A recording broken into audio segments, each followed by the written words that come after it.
Alors, bonsoir tout le monde. Aujourd'hui, on va aborder le thème de l'hypocalémie. Pourquoi l'hypocalémie? Vous connaissez tous que l'hypercalémie est dangereuse. Et l'hypocalémie, sa dangerosité est un peu méconnue par nos chers collègues. C'est pour ça qu'on va essayer de détailler un peu ce thème. Mais on va y aller crescendo, parler de la physiologie jusqu'à la physiopathologie. Le potassium est le principal cation intracellulaire et sa résidence normale, c'est au niveau des cellules musculaires. Seulement 2% se trouvent au niveau extracellulaire mesuré par la kaliémie. Sa régulation. Le rein est le seul organe qui régule le contrôle de l'homéostasie du potassium. C'est-à-dire, qu'est-ce qu'on veut dire par c'est le seul organe? Donc, c'est le rein qui est capable de retenir le potassium en cas de déplétion ou en cas de charge, éliminer ce dernier. La valeur régulée de l'organisme du potassium n'est pas la kaliémie, mais c'est le rapport entre potassium de part et d'autre de la cellule, c'est-à-dire le rapport entre kaliémie et kaliécicée. Pourquoi c'est important de connaître cette valeur régulée? Parce que cette valeur elle-même qui va engendrer le trouble de rythme au niveau de l'ECG. Ce n'est pas le rapport, ce n'est pas la valeur de la calémie qui va engendrer un trouble de rythme, mais c'est le rapport potassium intracellulaire sur potassium extracellulaire. Par exemple, si on a une charge qui s'installe rapidement, il y aura un potassium extracellulaire plus important que l'intracellulaire et par là un trouble de rythme. Mais si on a une charge potassique qui s'installe doucement, on va laisser le temps à l'homéostasie et laisser le temps au potassium d'entrer dans la cellule. Donc, le rapport ne sera pas important et donc pas de trouble de rythme. Et on va détailler ça par la suite. Il existe deux balances du potassium au niveau corporel, une balance externe et une balance interne. Qu'est-ce que ça veut dire une balance externe? Une balance externe, c'est les entrées et les sorties corporelles de ce dernier. Les entrées sont exclusivement digestives et la sécrétion digestive est minime, mais peut être augmentée dans certains cas pathologiques comme la diarrhée. De là, on peut déduire une étiologie. La sortie, elle est presque exclusivement rénale et le rein, et comme on a dit, le rein est le seul régulateur des sorties de ce dernier. La balance interne. La balance interne, c'est le shift cellulaire, c'est l'entrée ou la sortie du potassium de la cellule. Elle est gérée par des hormones.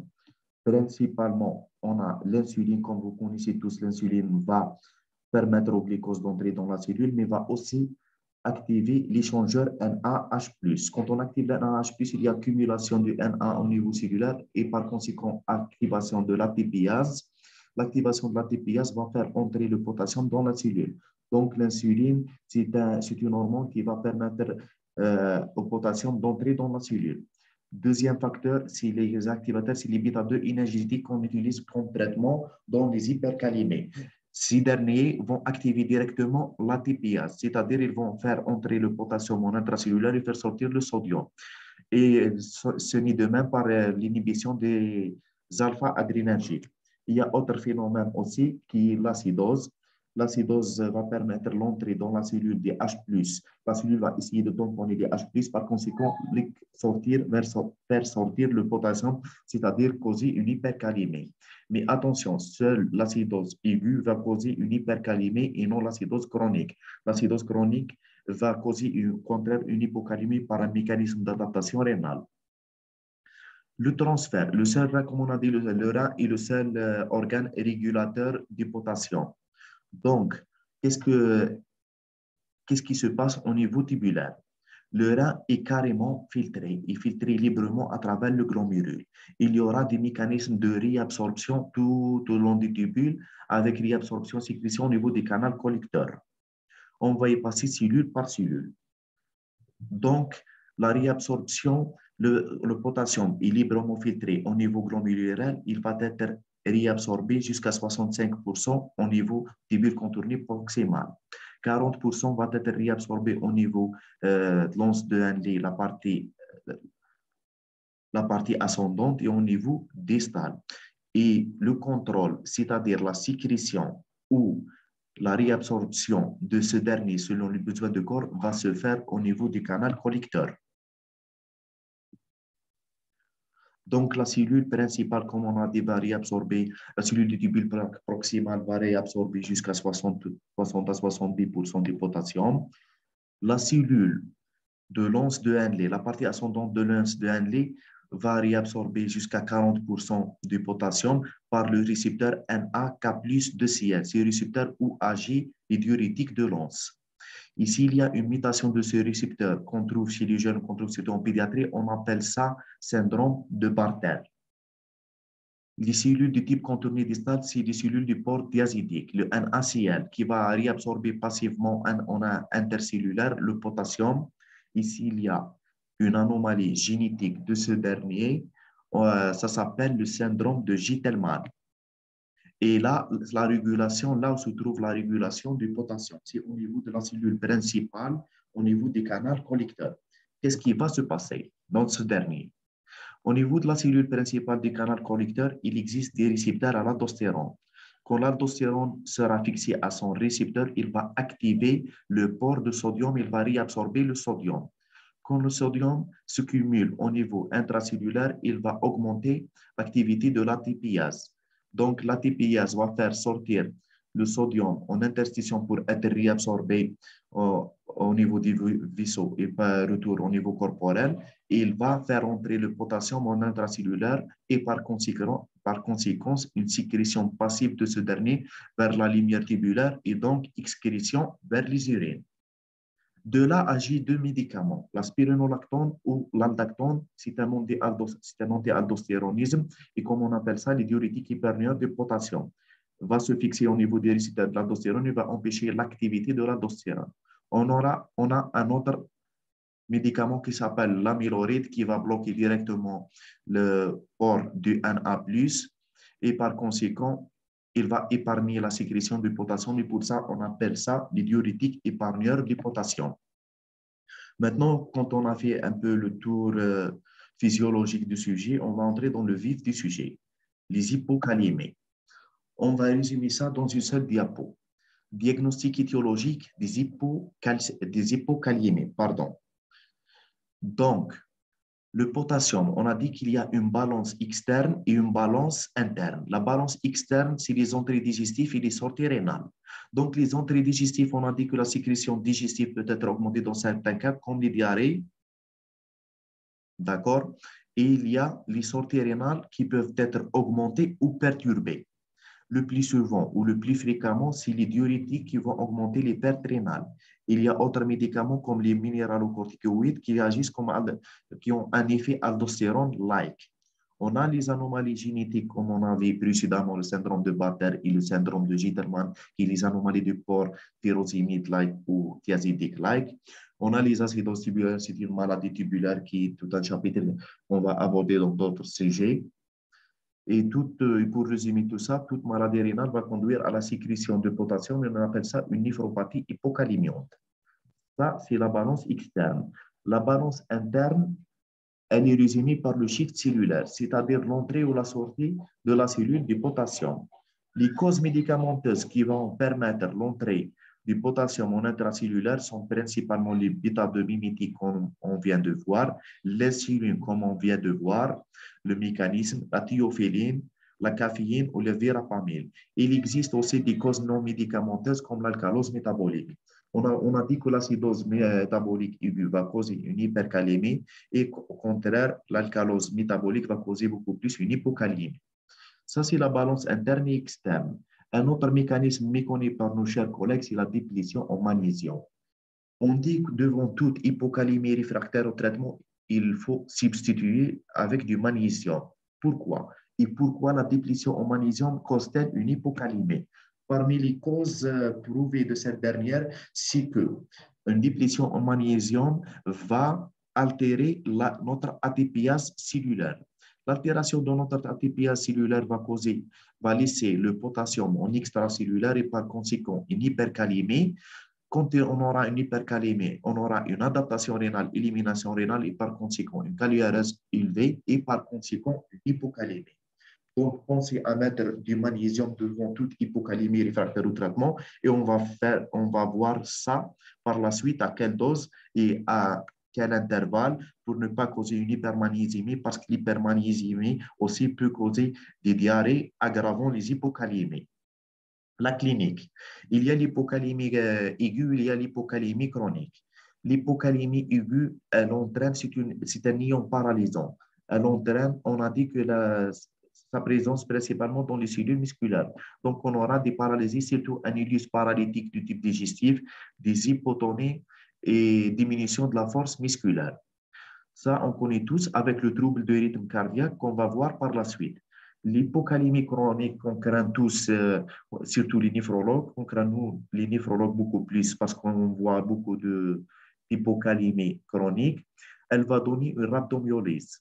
Donc, les néphropathies hypocalémiantes n'ont pas de traitement, ont juste une substitution et le patient va présenter une hypocalémie qui va durer dans le temps, c'est-à-dire une hypocalémie chronique. Cette dernière peut causer une rhabdomyolyse, elle peut causer une néphrite interstitielle chronique et par conséquent une maladie rénale chronique évoluant vers l'insuffisance. Elle peut causer aussi une capacité de concentration des urines. Euh, Elle peut causer une bicapacité, pardon, ce n'est pas une capacité, mais elle peut causer, la capacité sera diminuée de concentration des urines et par conséquent, une déshydratation, elle va simuler un diabète insipide. D'accord. Concernant la chose la plus dangereuse, c'est le trouble de rythme hypocalémiant. Le trouble de rythme, comme on a dit précédemment, n'est pas en relation directe avec la valeur de l'hypocalémie, mais avec la rapidité d'installation. Qui veut dire la rapidité d'installation, veut dire le rapport potassium intracellulaire sur extracellulaire. C'est-à-dire qu'il n'y aura pas le temps aux cellules ou au corps humain de s'adapter. Donc, on aura une apparition, diminution de l'onde T, une apparition d'une autre onde qui s'appelle l'onde U, une dépression du segment ST, et la chose la plus dangereuse, c'est l'allongement de l'espace QT. Pourquoi l'allongement de l'espace QT, c'est l'étape la plus dangereuse? Parce qu'elle prédispose à ce qu'on appelle une torsade de pointe. La torsade de pointe est un rythme ventriculaire, c'est une tachycardie ventriculaire polymorphe. Elle est secondaire le plus souvent à un QT long. QT long, que ce soit d'origine hypocalémique ou non. Donc, un QT long, il suffit d'une extrasystole ventriculaire qui va donner une torsade de pointe. Le plus souvent, elle revient à un rythme sinusal normal après quelques temps, mais elle peut dégénérer en fibrillation ventriculaire. Qui dit fibrillation ventriculaire va dire un arrêt cardio-circulatoire. Donc, si on n'aura pas une cardioversion électrique, il n'y aura pas retour à un rythme sinusal normal. Que faire dans ce cas et surtout que faire devant un QT long?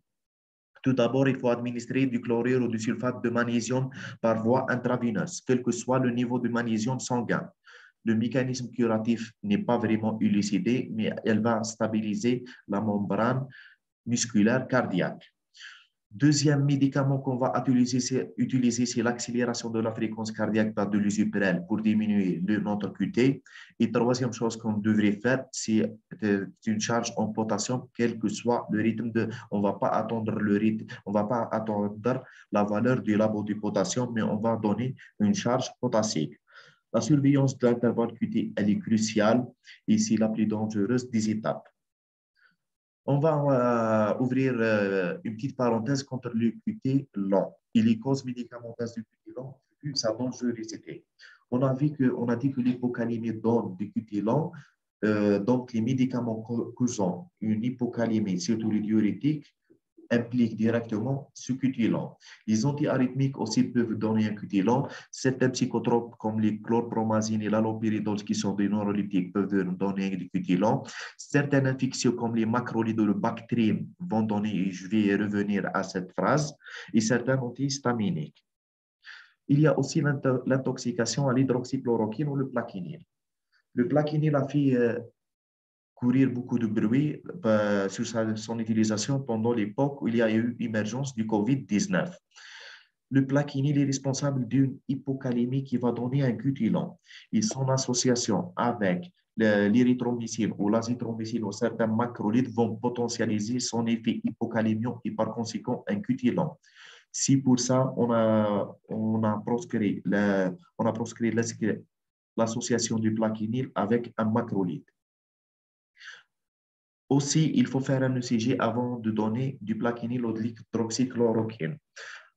Si notre QT est allongé, certains disent supérieur à 450, d'autres disent supérieur à 400, on va proscrire l'utilisation de plaquenil pour ne pas aggraver notre QT et pour ne pas tomber dans la dorsale de pointe et par conséquent une fibrillation ventriculaire. D'accord. Donc, passons au traitement. Chez les patients asymptomatiques avec une hypocalémie modérée en général non supérieure à 3, sans antécédent cardiaque, parce que le trouble de rythme cardiaque nécessite une correction rapide, parce qu'elle va passer en trouble de rythme rapidement, un régime riche en potassium suffit en général.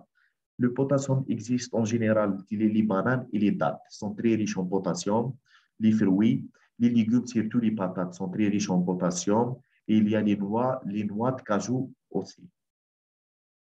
La voie orale. La voie orale, on estime par la voie orale que chaque augmentation de 0,3 millimol par litre de la calémie, il est nécessaire d'administrer 100 millimol de potassium. Et à titre de rappel, 1 millimol est égal à 1 mec est égal à 39,1 mg de potassium. Juste pour faire les calculs. La seule solution présente en Algérie du potassium, si le caligon, si le sirop de caligon ou une cuillère de 5 ml contient 2,2 mmol de potassium et 15 ml, c'est-à-dire une grosse cuillère à soupe, contient 9,6 mmol de potassium. Donc, de là, par ces valeurs, on peut faire le calcul comment et à quelle dose on va donner notre potassium. Il existe du potassium en comprimé, mais malheureusement n'est pas disponible en Algérie. La dose n'est pas vraiment différente de celle de la formule en suspension, mais les comprimés sont un peu plus maniables et utilisables pendant les patients. Et nous, les néphrologues, on conseille généralement en néphropathie hypocalimiante aux patients de ramener du potassium en gélule ou en comprimé pour être plus efficace et maniable dans la substitution. Le traitement IV. Le traitement IV doit se faire dans des calémies inférieures à 2,5 ou supérieures à 2,5 avec des antécédents de troubles de rythme ou cardiopathie. Il ne faut jamais dépasser une vitesse de perfusion d'1 gramme par heure. Dans les perfusions à concentration, la concentration du potassium ne doit pas dépasser les 6 grammes par litre. Ce qui veut dire 6 grammes par litre veut dire 3 grammes par une poche de 500. Et on va voir dans quelle poche on va diluer. Donc, une poche de 500 va contenir au max 3 grammes de potassium et pas plus. Et la vitesse de correction d'administration, c'est 1 gramme par heure à un bilan rénal correct. Si le bilan rénal est perturbé, on va allonger le temps pour laisser le temps en l'homéostasie du corps pour s'adapter. La dilution se fait en sérum salé isotonique. Pourquoi? Si on dilue au niveau du glycosé, on peut diluer. La dilution de glycosé, elle est possible, mais l'apport en glucose va stimuler la sécrétion d'insuline qui va elle-même aggraver une hypocalémie par le shift cellulaire comme on a vu. Donc, la solution idéale de dilution, c'est un NaCl isotonique et ne pas oublier 3 grammes par 500, une vitesse d'1 gramme par litre. D'accord. Si notre cas, c'est une hypocalémie menaçante qui nécessite une administration rapide, une charge potassique rapide dans une pousse seringue, là, on doit avoir une voie centrale parce que le potassium, il est vénotoxique. On ne peut pas mettre une pousse seringue de potassium dans une veine périphérique. Donc, il faut d'abord une voie centrale, fémorale ou jugulaire ou sous-clavière. Et là, on peut mettre notre pousse seringue, mais avec respect de la règle qu'il ne faut jamais dépasser les 1 gramme par litre. D'accord. Juste à titre d'attirer votre attention qu'il existe plusieurs solutions de potassium. Il existe le chlorure de potassium, le citrate de potassium et le glyconate de potassium. Le chlorure de potassium, c'est le seul qui apporte plus de potassium contrairement aux autres. Si je reviens au niveau du caligon, je vais trouver glyconate de potassium. Donc, il est moins riche en potassium contrairement au diffuca qui est le chlorure de potassium qui va libérer beaucoup plus de potassium. Donc, c'est juste pour savoir. La substitution en magnésium. La substitution en magnésium est souhaitée en cas d'hypocalémie sévère. Même elle n'est pas réfractaire au traitement. À quel rythme et à quelle dose? On administre en 30 minutes si c'est de sérum salé, avec 2 à 3 ampoules. Donc, on dilue 2 à 3 grammes, ce n'est pas ampoule, 2 à 3 grammes de magnésium à 10% sont dilués au niveau sans cesser et vont être administrés en 30 minutes. Au niveau, en Algérie, on a le MGSO4. On a à 15%, c'est-à-dire on a les ampoules à 1,5 g. Donc, on retient juste qu'on va administrer 2 à 3 grammes. On va les diluer dans 100 cc de sérum salé. On va les administrer en 30 minutes. Il y aura un relais, bien sûr, par 3 à 6 grammes éventuellement sur les 24 heures qui suivent. Il ne faut pas dépasser, pourquoi? Par l'hypermagnésémie, comme on a dit, elle va causer aussi une diarrhée et par conséquent une aggravation de l'hypocalémie. Et là, je vous remercie pour votre attention. J'ai essayé d'être plus bref et plus clair pour retenir beaucoup d'informations sans en parler beaucoup. Merci de votre attention. Cette vidéo est enregistrée. N'oubliez pas de vous abonner à notre chaîne YouTube pour nous inciter à donner plus. Merci encore.